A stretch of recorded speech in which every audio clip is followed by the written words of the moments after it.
everyone! This week we're going to be reading the story of Commotion in the Ocean to go in with our underwater theme for this half term. But first we're going to start with some phonics. So we're going to go through our sounds and I'm going to go quite fast, so try to keep up and join in if you can. Okay, we ready? Ah. D. I. G. A. K.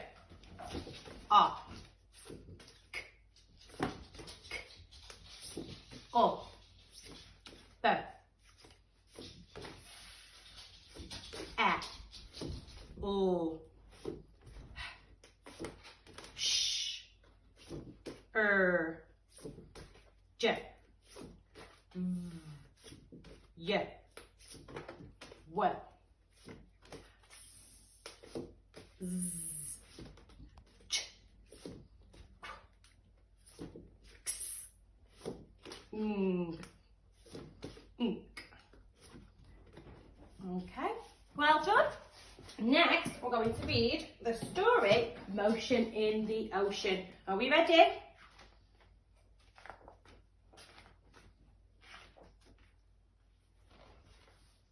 There's a curious commotion at the bottom of the ocean. I think we ought to go and take a look. You'll find every sort of creature that lives beneath the sea swimming through the pages of this book. There are dolphins, whales and penguins. There are jellyfish and sharks. There's the turtle and the big white polar bear. But can you see behind the wrecks and in between the rocks? Let's see if we can find who's hiding in there. Can everybody see the book? Do we need to move the camera a little bit closer so that we can see the story? Are we okay? Crab. The crab likes walking sideways, and I think the reason why is to make himself look sneaky and pretend that he's a spy. Turtles. We crawl up the beach from the water to bury our eggs on dry land. We lay a whole batch, and then when they hatch, they scamper about in the sand. Dolphins.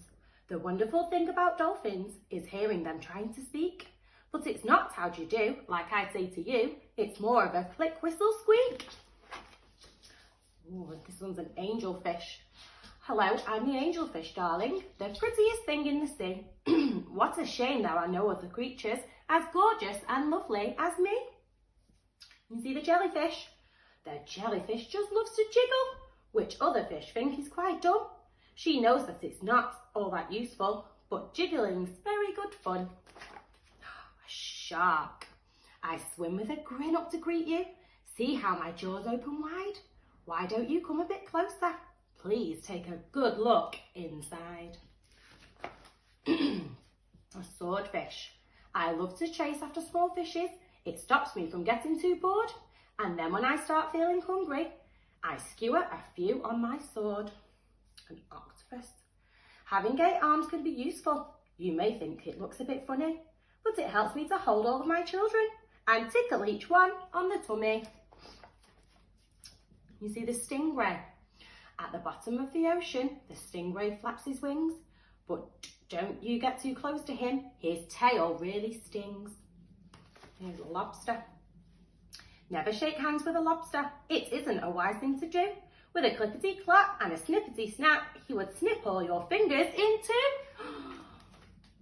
Deep sea, miles below the surface, where the water's dark and deep, live the most amazing creatures that you could ever meet. There are fish of all descriptions, of every shape and size. Some have giant pointy teeth and great big bulbous eyes. Some of them can walk around and balance on their fins, but the strangest fish of all have glowing whiskers on their chins. A blue whale. There's no other beast on the planet as big as the giant blue whale. He measures a massive 100 feet long from his head to the tip of his tail. Wow! Walruses. Our bodies are covered with blubber. Our tusks are incredibly long. We're grumpy and proud, and we bellow out loud to show that we're mighty and strong. Penguins. We waddle about on our icebergs, which makes our feet slither and slide.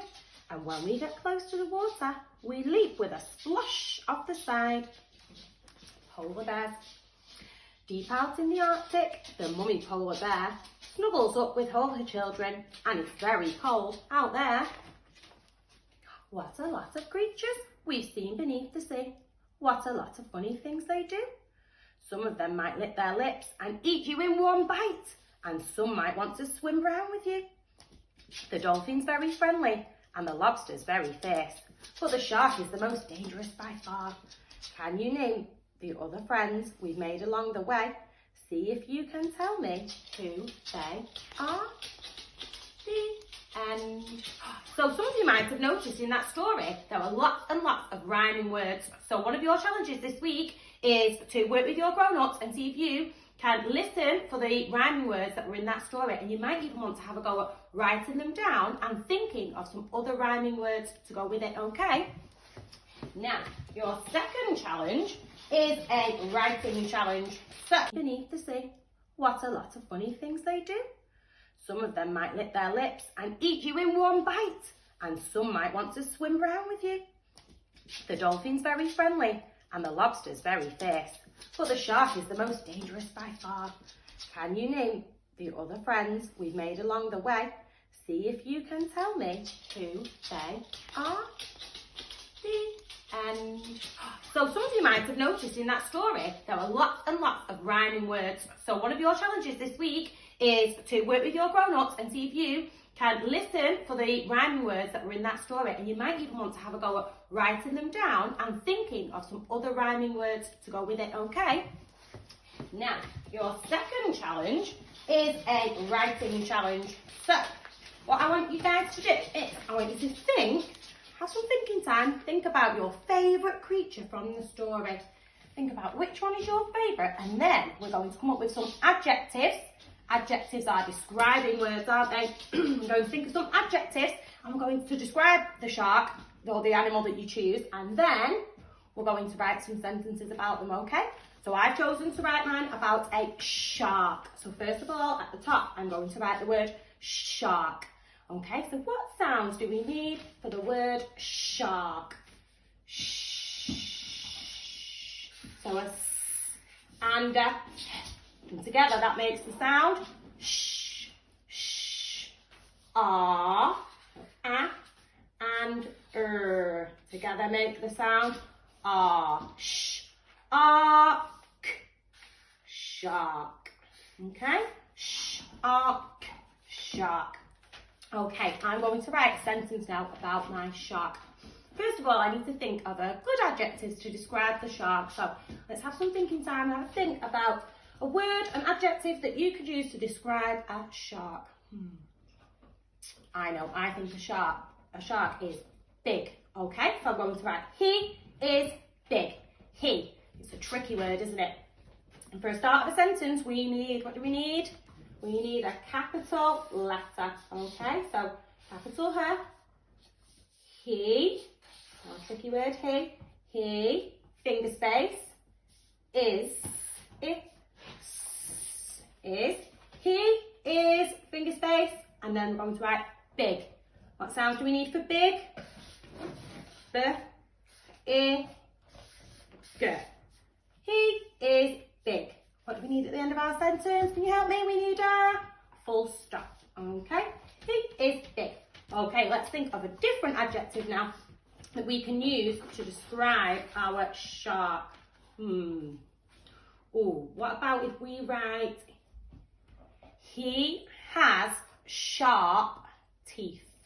He has sharp teeth. Okay, so our tricky word he, again, capital letter, because it's the start of a sentence. He, finger space, has,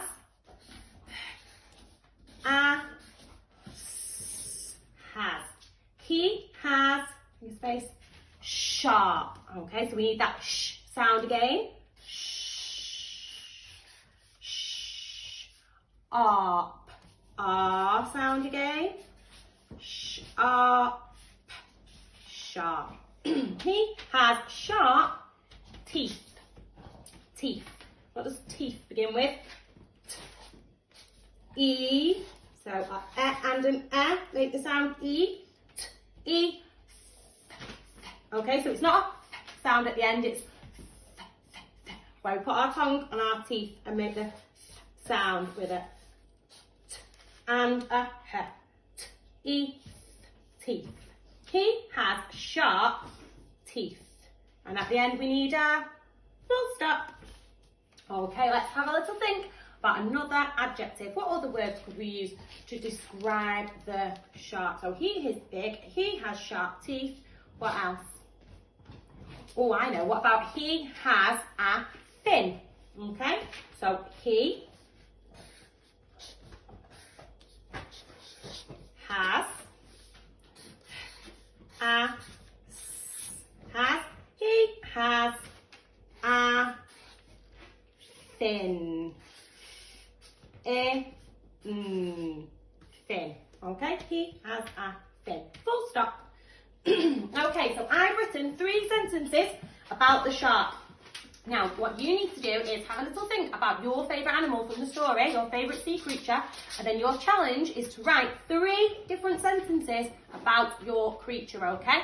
Once you've done it for one animal, I want you to see if you can choose 5 animals from the story and then write 3 sentences about each of those animals.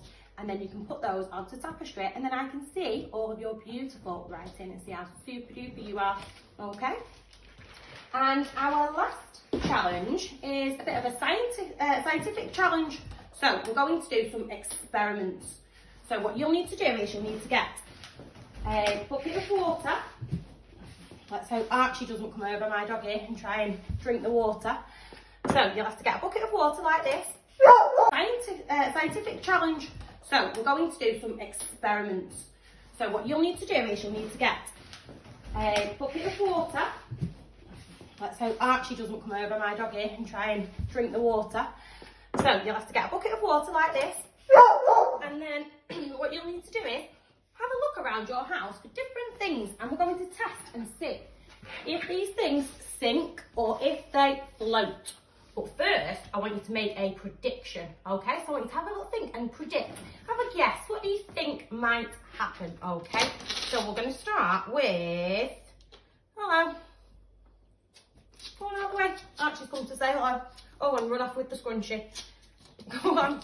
Okay, so first I'm going to start with a coin, okay? I've got 50p here. Now, what we're going to do is have a think. Do we think it's going to float or is it going to sink? Okay, so you can discuss it with your adult and your grown-up at home and talk about the reasons why it might float or why it might sink. And then you're going to put it in the water and see what happens. I don't know if you can see on there, guys, but it's sank, hasn't it? All the way to the bottom. Okay, next I've got a hair scrunchie. So do we think it's going to sink or do we think it's going to float? Okay. Let's test it and see what it does. No, you can't eat it, Archie. Oh, what's it doing? You can't see there because Archie's in the way. It's floating. Okay. So that's what you guys need to do. So go around your house with your grown-up, collect some objects, and then I want you to sort them into piles, okay? So the things that sink on one side, and then the things that float on another side, and then take a photograph, or you can record yourself doing it like I have, and then post it onto tapestry for me to see. Right, okay, and that's it for our challenges this week. So enjoy your home learning this week. Enjoy playing out in the sunshine, and I will make another video next week, and I'll see you then.